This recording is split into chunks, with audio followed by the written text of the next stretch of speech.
Welcome to a new Getting to Know Japan webinar. Thanks for joining us today. So I'm Jeff Mazziata, the Activities Coordinator here at YCAPS, along with Isaac Nordenberg, our Research Programs Intern, who's supporting me on the technical side of things today. Obviously, I'm not the usual face. Our usual face is Amani Kidd. I'm stepping in for her today. We look forward to having you back soon. I believe Amani might be lurking somewhere in the chat, but we didn't want her to focus on work. We wanted her to focus on her family. So also we are joined with, I think you guys can see his face, Vice Admiral Fumio Ota, who will be presenting today for us on Bushido. So a little bit about Vice Admiral Ota. He was born in Tokyo in 1948. Following matriculation from Japan National Defense Academy in 1966. His military education includes department head course, command and staff course, general course, the Institute of Defense Studies. He received 2 master's degrees, including an MA of International Public Policy at SAIS, Johns Hopkins University. He has his PhD from the same university. A very, very well-educated man and a great military veteran as well.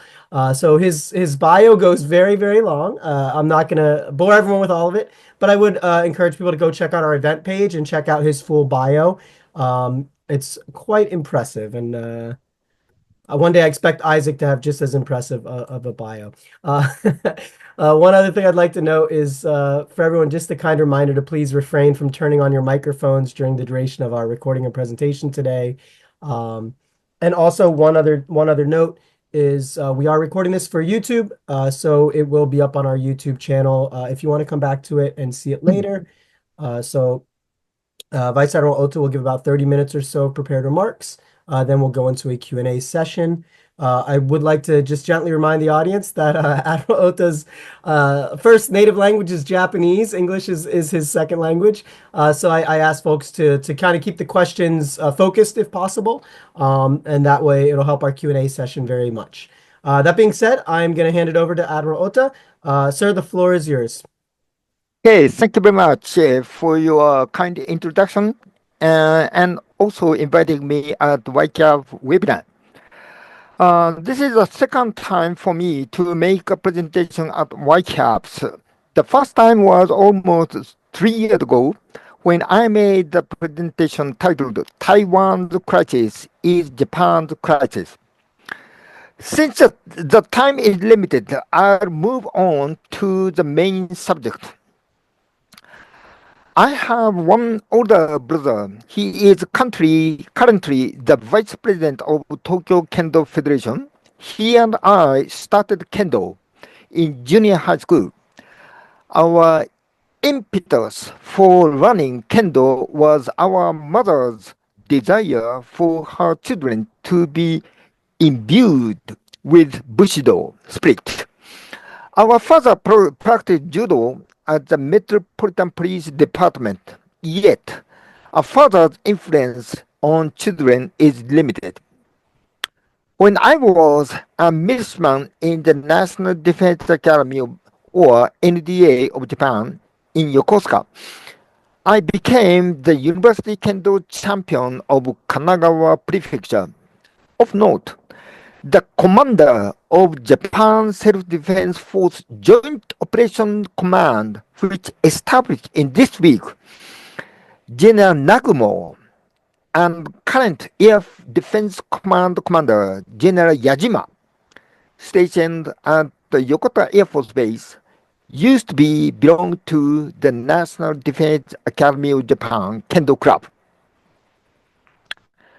When I was an exchange instructor, when I was an exchange instructor at the U.S. Naval Academy or USNA, I asked them, then Superintendent of National Defense Academy of Japan, to send 10 sets of used Kendo equipment to USNA by ship from the Yokosuka Naval Station. With those set of equipment, I was able to create a Kendo club for the USNA. Tom Clancy's Patriot Games, which stage is the USNA in Annapolis, described Kendo as you can see the slide. Of note, I taught terrestrial navigation to the former commander of Indo-Pacific Command, Admiral Aquilino, during my exchange instructor tour. During my active duty, my highest position at the Kendo tournament was the third prize at all self-defense force or SDF championship, as you can see the slide. For your information, all SDF tournament last month, fourth and second grade U.S. Air Force officer and enlisted man participated as the member of Yokota Air Self-Defense Force team. Later, when I was a professor at the NDA of Japan, the NDA alumni team won the group championship for university alumni in 2007. In this tournament, I was able to defeat the former world champion, as you can see the slide. I am now 77 years old. However, I still practice Kendo. In fact, in last year, I practiced 216 days out of 366 at the Ministry of Defense headquarters, the Metropolitan Police, in local dojo, meaning gymnasium, and alma mater. As for my academic activities, I wrote a paper titled Ethics Training for the Samurai Warrior on the book named Ethics Education in the Military, published by Archgate in 2008. On the left side of the slide. In 2015, Routledge Handbook of Military Ethics include my paper entitled Japanese Warrior Ethics. Excuse me. The first person to introduce Bushido to the international community was Mr. Nitobe Inazo, whose picture is on the 5,000 yen note. The reason why Mr. Nitobe wrote the book of Bushido is very interesting. About 10 years before Nitobe wrote the book, he took a rumble with a Belgian journalist who asked him, "What kind of religious instruction do Japanese schools have?" After Nitobe replied in the negative, the Belgian journalist halted in astonishment, and he exclaimed, "No religion! How do you impart moral education?" Nitobe wrote the preface to his book Bushido. Nitobe wrote the preface in his book Bushido. The question stumped me at that time. I could give no ready answer, for the moral precept I learned in my childhood days were not given in schools, and not until I began to analyze the different elements that formed my notions of right and wrong did I find that it was Bushido that breathed them into my nostrils. Nitobe published Bushido, The Soul of Japan, in English in 1899. One person who was really impressed by the book was Theodore Roosevelt Jr., who was not yet the U.S. president at the time when he discovered Nitobe's book.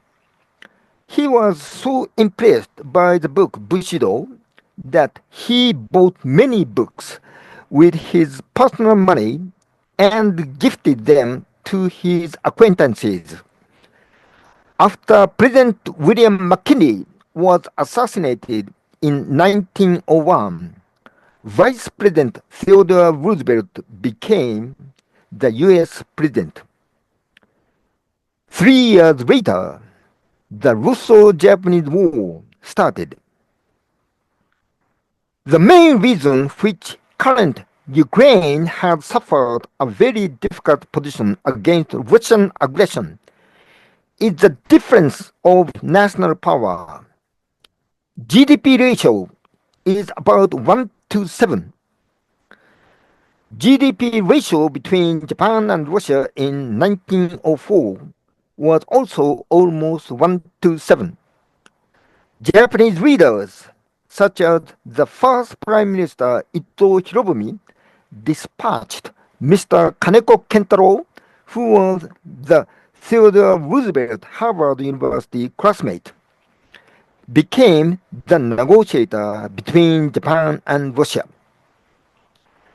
President Roosevelt, who had read Nitobe's Bushido, knew the Japanese noble spiritual culture garnered a truce between Japan and Russia and made the Treaty of Portsmouth. So it may be said that Bushido saved Japan.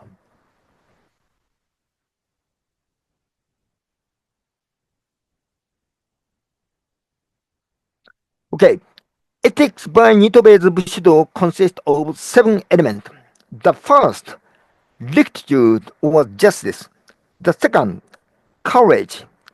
The spirit of daring and bearing. The third, benevolence. The feeling of distress. The fourth, politeness. The fifth, veracity and sincerity.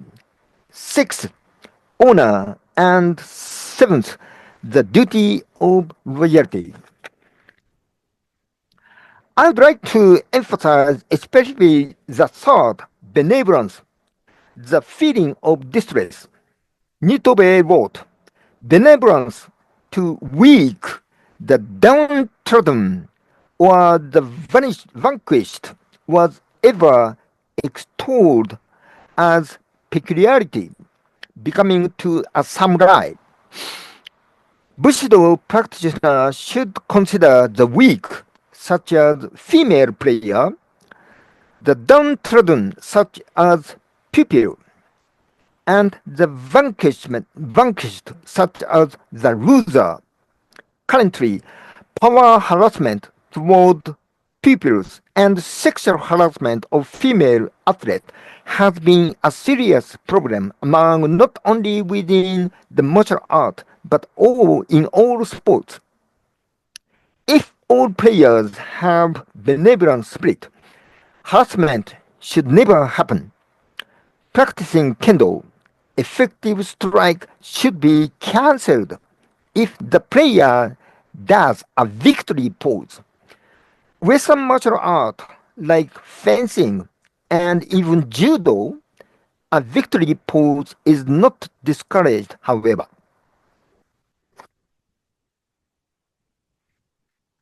I'll explain later, but the most well-known individual who has embodied Bushido, I believe, is Yamaoka Tesshu on the left side of the slide, whose 8th instruction out of 20 self-cultivation taught, things you do not like should not request others.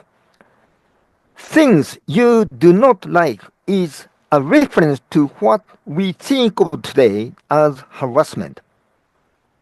Nitobe became the Under-Secretary of League of Nations and submitted the Convention on the Elimination of Racial Discrimination in 1920. The bill approved by the majority of League of Nations. However, the chairman, the U.S. President Woodrow Wilson, declined the bill. What I want to emphasize is that Bushido philosophy opposes racial discrimination. Ukraine has been struggling with the war against Russia. One reason they are suffering this war is that Ukraine is not a NATO member, so the Ukraine does not have any ally. The major diplomatic reason Japan was able to win the Russo-Japanese War was that Japan had a strong ally in the United Kingdom.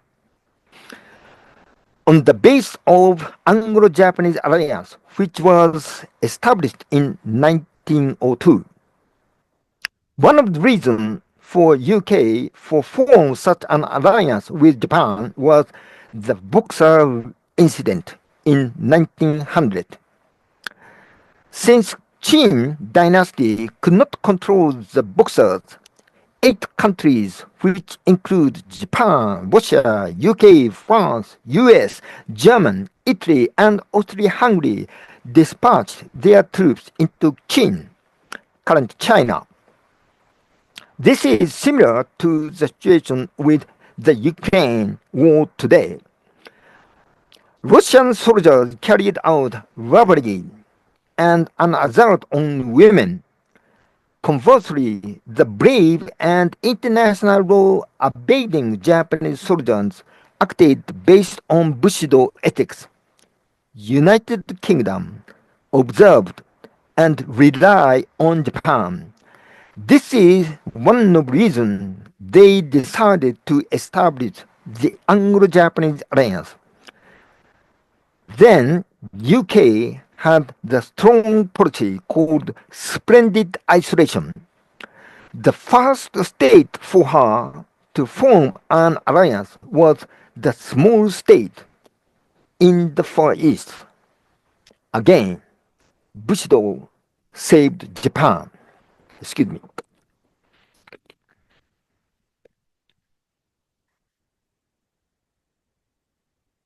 During World War I, Japanese Navy dispatched the special fleet to the Mediterranean Sea, demonstrating Bushido spirit. The story is included in the book published in 2021 by Mr. Inoue Kazuhiko. The subtitle of this book is World Pride Bushido's Alliance, as you can see on the left side of the slide. When I was an exchange instructor at the USNA, I found out they have an honor code. Consists of don't lie, cheat, or steal. This honor code is also exercised by the US Military Academy as well as the US Air Force Academy. Oh, right here. Okay.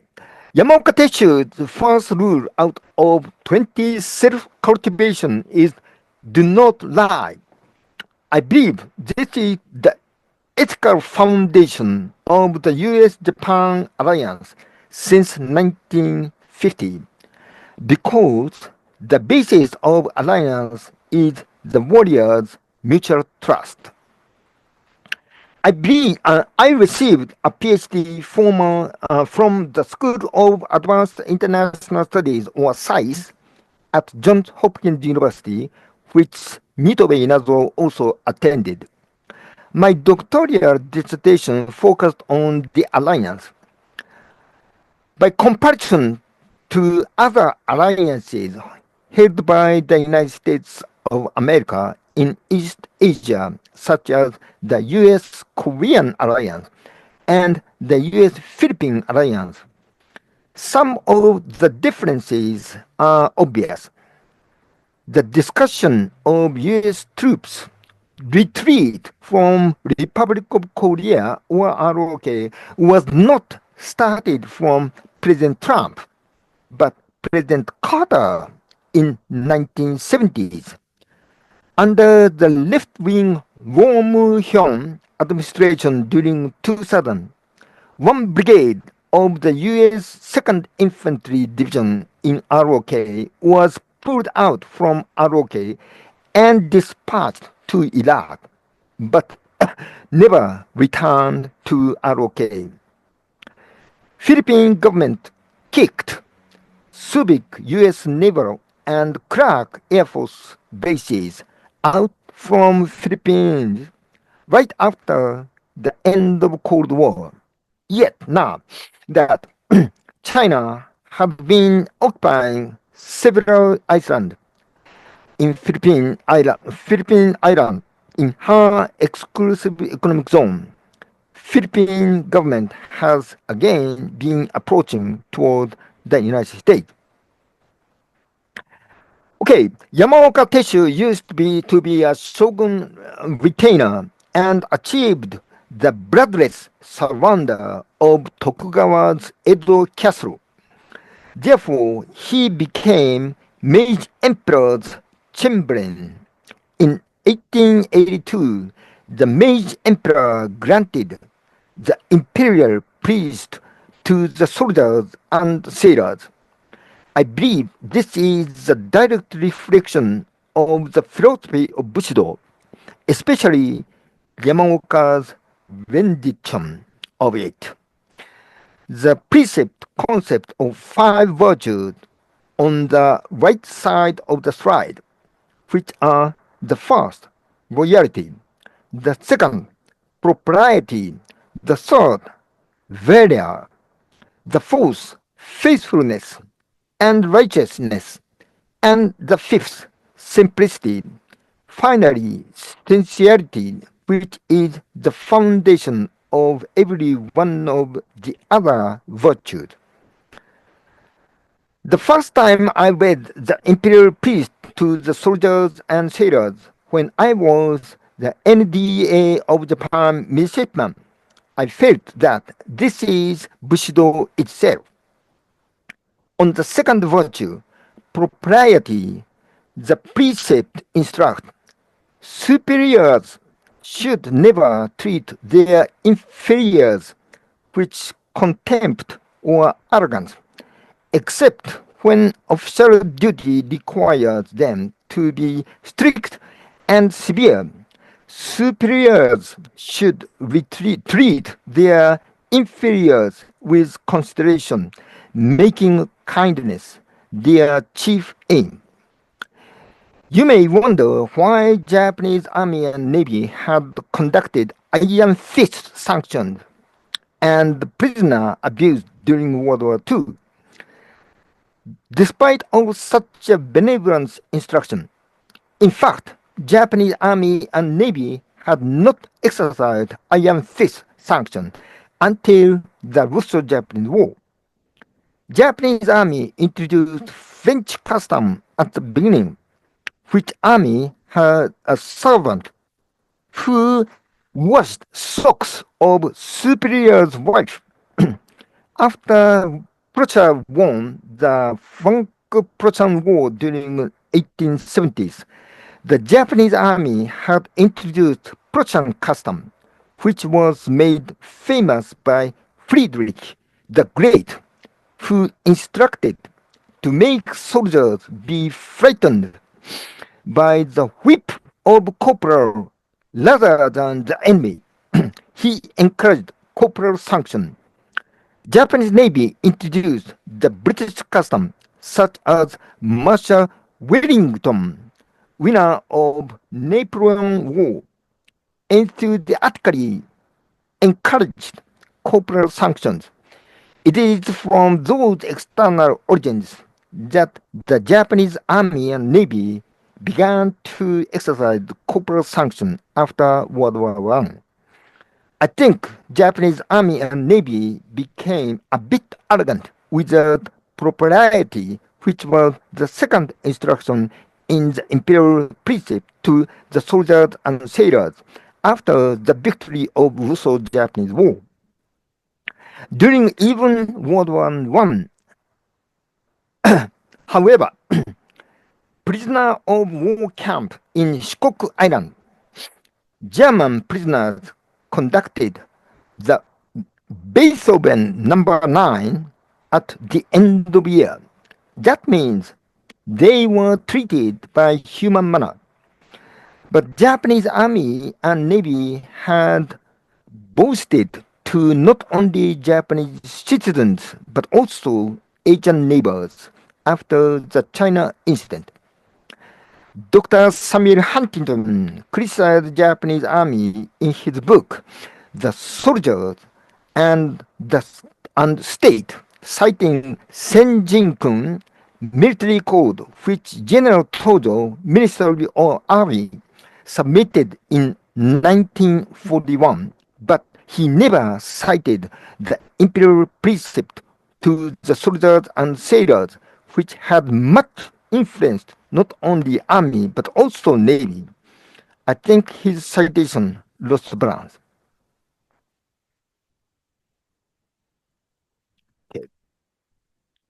The self-defense force was dispatched for Iraq during 2000. At that time, I was the director of Defense Intelligence Headquarters, and I felt that this mission could be carried out without the death of soldiers. At that time, our current Prime Minister, Ishiba Shigeru, was the Director General of the Defense Agency. One of the reasons which SDF did not suffer death of soldiers was Bushido ethics. The first commander of Grand Self-Defense Force Unit, then Colonel Bancho Koichiro, wrote the book titled SDF from Bushido's State on the right side of the slide. Again, Bushido saved Japan.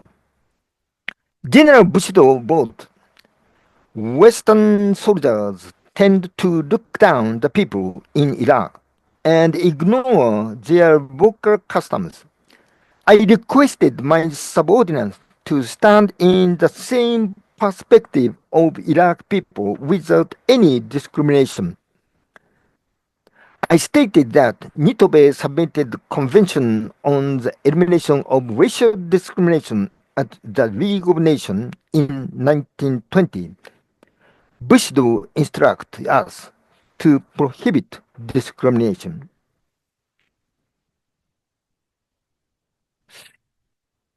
When the SDF was dispatched to Iraq, as the director of Defense Intelligence Headquarters, I went to Poland and exchanged the perspective with the Chief of Staff of Polish Army in 2004.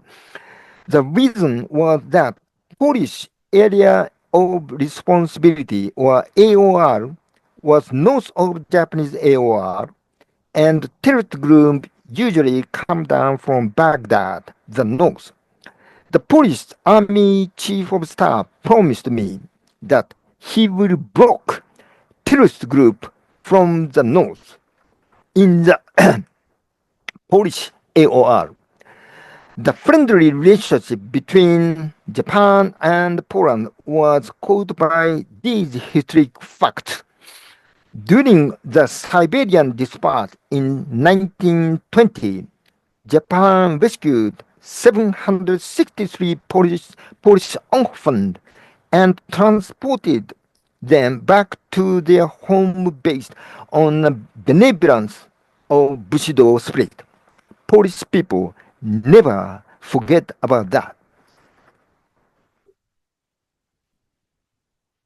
I will introduce one more similar story. The Turkish frigate Ertuğrul was shipwrecked off coast of Kii Peninsula, Wakayama Prefecture, in 1890, and more than 600 soldiers were cast into the sea.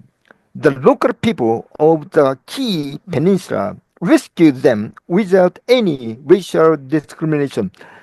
Since it was in 19th century, there are no heating. Japanese people provided heat with their body temperature to save the Turkish sailor's life. The Japanese Navy then dispatched two corvettes, Hiei and Congo, sending back the survivors to Turkey. The Turkish people never forget about this benevolence. When I went to the Turkish Naval Academy Museum, I discovered that there is a display of Ertuğrul, as you can see in the slide. About 100 years later, in 1985, 215 Japanese were left behind at Tehran during Iran-Iraq War. There was no legal framework for air self-defense force aircraft to rescue them at that time.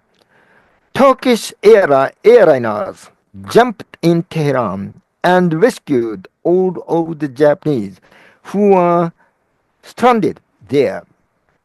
Turkey replied the kindness of the sea with the sky. When I departed from the Turkish airport from the Turkish Naval Academy, going through airport security and custom, the official approached and asked me, "Are you Japanese?" After I responded yes, he didn't even check my luggage and allowed me to pass through.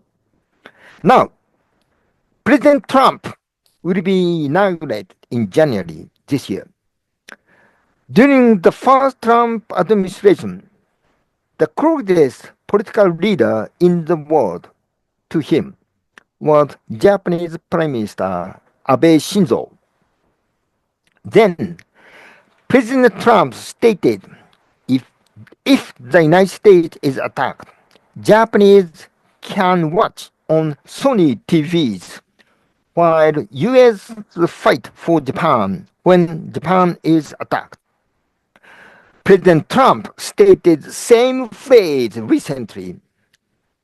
Then Prime Minister Abe explained the Japanese effort based on the new security legislation of 2015, and Japan would be able to support and even fight with the United States. President Trump responded, "Shinzo, you are samurai." This means that President Trump admires Japanese samurai, meaning Bushido, ethics. Yet again, Bushido is saving Japan. Okay, finally, I'll touch upon the Tokyo Kendo Federation on the 6th April at Tokyo Budokan. There is a demonstration of Nihon Kendo Gata on the upper left of the slide, followed by Shiai or tournament on the upper right of the slide. At the lunchtime, you can see the demonstration of Iai on the lower left of the slide and Jodo on the lower right of the slide. Now, I conclude my presentation and will answer your question. Thank you very much. All right, I'll be joining in here for the Q&A portion of the show. So, all right, great. So we will leave your slideshow up in case you want to go back to some slides for the Q&A as well. So the slideshow can stay up as well while we go into the Q&A. I do want to mention before we go too far into the Q&A, I want to mention we had a nice comment from Elif in the chat when you were mentioning Turkey. And Elif, who is from Turkey and a YCAPS member here in Japan, she mentioned that the people of Turkey are eternally thankful to the people of Japan for their kindness in both the actually Elif, maybe you could say it because I will mispronounce that terribly. But I don't know if she has a Yeah, Ota-san, 本当にありがとうございます.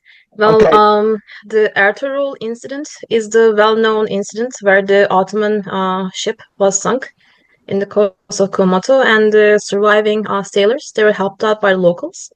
So it is an incident that us Turkish people are very thankful for. And there is also another incident. It's called the Heimemaru incident. During World War Yes. I, although Japan and Ottoman Empire, they were on the opposite sides of the war, a Japanese admiral, using his ship, he rescued some Turkish sailors, and he delivered them to Istanbul despite pressure from the British, French, and the Greek Navy, telling them to surrender to the Turkish sailors. So it's a lesser known incident, but we are still thankful, and yeah, thank you so much for today. Okay. Thank you very much. Yeah, I thought it was a nice comment. I figured it was definitely worth bringing up before we got into the Q&A. Um, yeah, these type of things are very meaningful, and nations can be brought together for decades and centuries off of single moments. So yeah, so we're going to go into the Q&A. I've got a few of my own first, and then I'll go into the audience ones. First, I had a relatively simple question. As we were talking about Bushido, you talked a bit about your history in Kendo and your time in the Japanese Self-Defense Force, Kendo. So I was curious, is Kendo still an important part of Japanese self-defense forces or police force training? Yes, that's correct. And especially most strong person usually come from police department right now. And maybe second one is the self-defense force. Third one is the teacher. Oh no, the second one is teacher. Teach, teaching high school or junior high or university. Those group are very strong. Okay, and maybe third is the self-defense force. Yes. I see. But it's Kendo's not mandatory for the self-defense force or the police force, is it? No, not mandatory. Yeah. It just happens to be very commonly practiced. Very Hmm. interesting. Yeah, one of my close friends went to one of the sports science universities, and she majored in Kendo and is a Kendo instructor.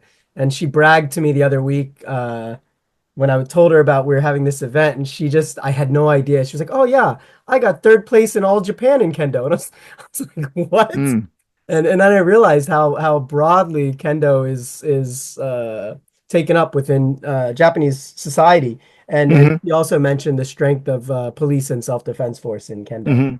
Hmm. Very good. So I was curious about that. Next thing, I guess I have a what if scenario, and it kind of leads in. There was a question we had from the audience as well that maybe I'll also ask as a addition to it. Um, so I guess if you don't mind me doing this what if kind of idea, where do you think Japan would be today without this Bushido spirit? Is that something that's you can even imagine, or is like Bushido so part of Japanese spirit that it's impossible to think of? Yeah, I said again, our basic virtue or values generally come from Bushido spirit. So Mhm. that is Dr. Nitobe stated. Um, so I say again, the Bushido is our basic fundamental virtues of our Japanese people. Mm. Yes. Yeah. Jeffrey Clark asked, I think, a question that basically leads into, and he was also curious, and he was wondering, how is Bushido related to Yamato Damashi? I guess the Hmm. cultural value characteristic of Japanese Hmm. people, and in your eyes, they're hand in hand then. Yeah, that's right. Yes. I Hmm. see. Very interesting. That brings us to a little bit of a different one. Vivian had a question. She asked, "Did Bushido exist as And by the way, I may reword some of these questions a little bit. So if you're in the audience and I don't ask it exactly how you wrote it, I apologize. I might reword things a little bit. So did Bushido exist as a spiritual concept before Nitobe published his book? Or Oh, oh. or did Nitobe bring together kind of a collection of past ideas, previous ideas to form a consistent mindset or ideology Uh-huh. that was then later adopted by the Japanese government Uh-huh. for identity building, national identity building? Uh-huh. Yeah.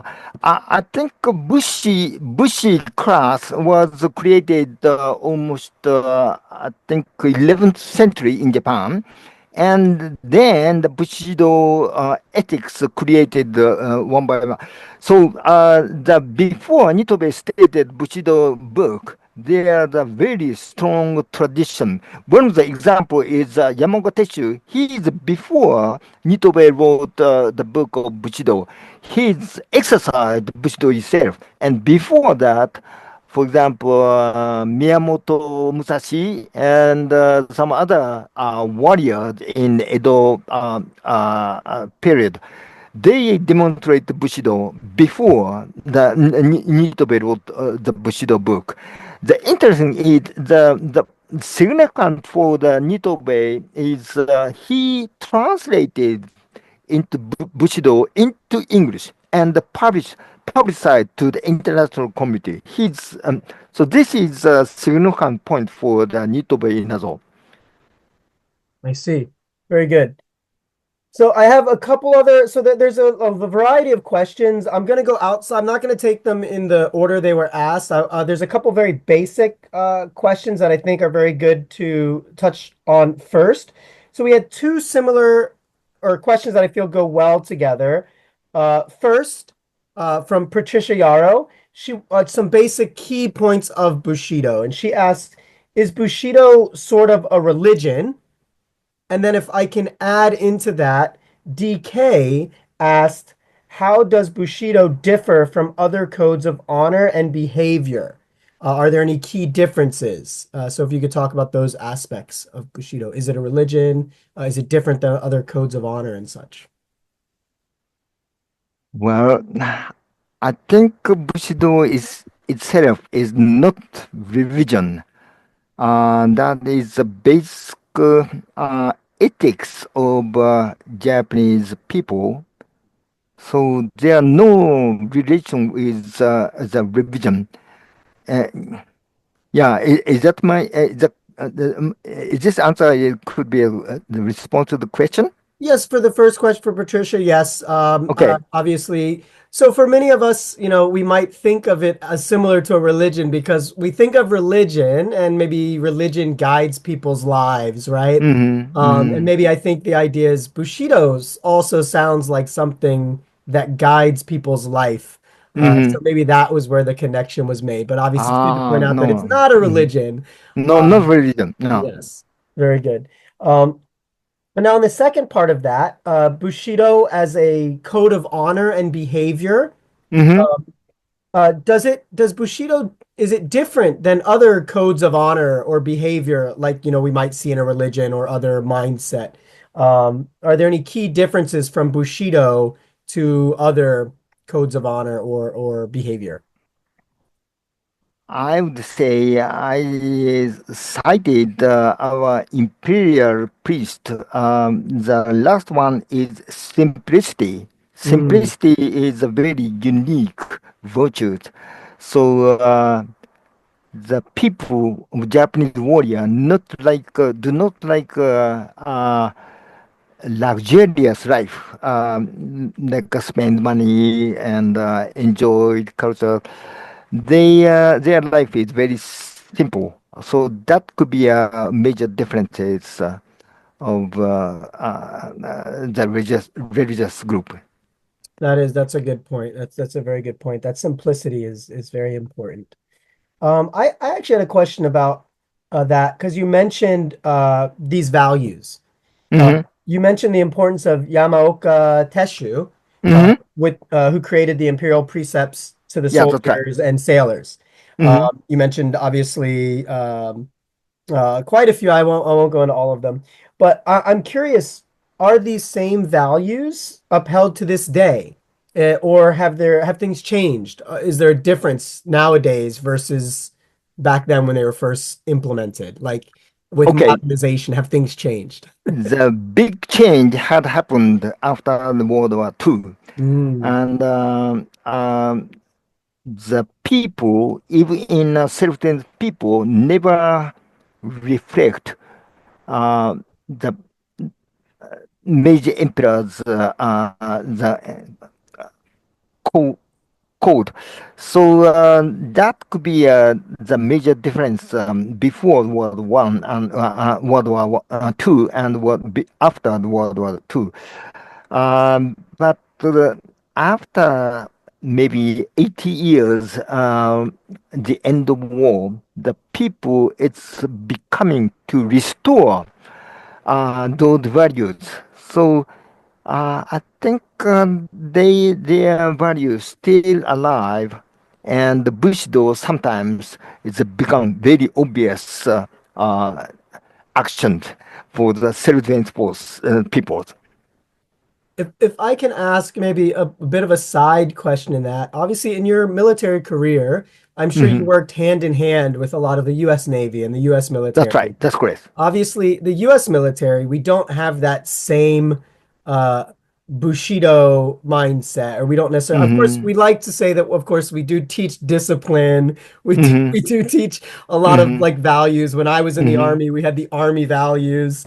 Hmm. So we do have our own value system. Hmm. Although it's a little different. Do you Hmm. see any large difference? Is there a difference in your feeling between the value system or the behavior of, Hmm. if without causing any problems, between say Japanese self-defense force and the U.S. military that worked aside? And Hmm. do you feel is there any value to be gained from each other, where maybe the U.S. can gain from this Japanese mindset of Bushido, or maybe the Japanese SDF can maybe learn and gain from an American viewpoint on the way they look at discipline? Okay, after the World War II, the U.S. soldiers and Japanese self-defense force people's value is almost same, and we can share our value together. But before World War II, well, the big difference is Japanese soldiers sacrifice their life easily, and uh, so-called uh, talk about special suicide attack or something. So that phenomena is not seen for the U.S. soldiers. So that could be a big difference before World War II. Hmm, I see. All right, we're going to continue on to some more of the questions. Let's see. So we had a few let's see, some Meiji era ones. We've got a few in the modern day. Let's go to the Meiji era and let's go in the past and ask a bit about some of that time frame. So Jeffrey Clark asked, were the Meiji revolutionaries operating under the principles of Bushido Mm-hmm. in late Edo Jidai?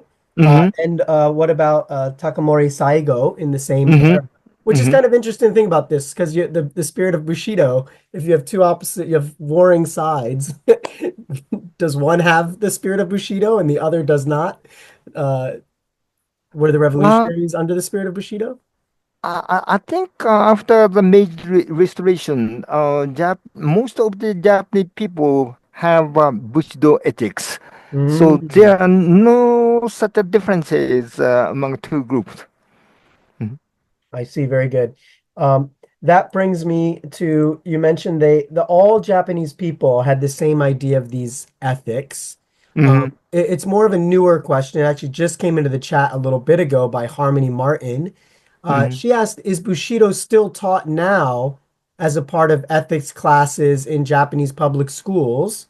Mm. And if not, should it be? Is it something, or if it is it something that you think should be taught in Japanese schools? Well, I I think that phenomena is diminishing, I see. and yeah, I'm also teaching the kendo for my high school, my alumni. The the young people is quite different values and we had right now. So um, I don't know why, but so many influence from the outside, like Western society. Hmm. So uh, the kind of Bushido spirit have been diminished right now. Mm. Mm. Do you think is that a problem or is it okay? Like, is it just a natural, it's just Well, natural change over time, or do you feel that not without getting too natural. political, but do you feel Yeah, Japan's losing something there? yeah, I think that is the problem. Because there are world survey. Mm. The question said, if your country was attacked with a foreign country, are you going to willing to fight? The Japanese peoples is just down bottom. The only 13% said yes, we are going to fight. The most of the countries like US or Western country, it's more than 50 people of the people said, yes, we are going to fight against the intruders. So that could be the major differences. We are not teaching our samurai spirit in Oh, after the World War II. I see. So the people is very freely thinking and no disciplines. So I'm just concerned about those phenomena. Yeah. That's interesting. If I can do a small, not a counterpoint so much, but a similar concept, like when you mentioned if your nation was attacked, would you fight? Reminds me, Mm-hmm. so I enlisted in the U.S. Army after Mm-hmm. September 11th attacks in the U.S. Mm-hmm. I ended up so for me, had you surveyed me before Mm-hmm. the September 11th attacks, even Mm-hmm. honestly, if you surveyed me after the September 11th attack, I Mm-hmm. probably would have said, no, I don't know if I would defend my country. I don't Mm-hmm. know. But when the attack happened, Mm-hmm.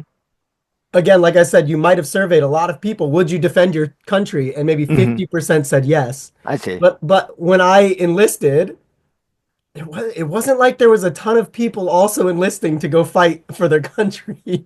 So I Mm. don't know how valuable those surveys actually are. Ah, Because like I maybe. said, Mm-hmm. I would have probably said no, I wouldn't. But Mm-hmm. then I in see. fact, I actually did. I ended up enlisting and I fought in Iraq.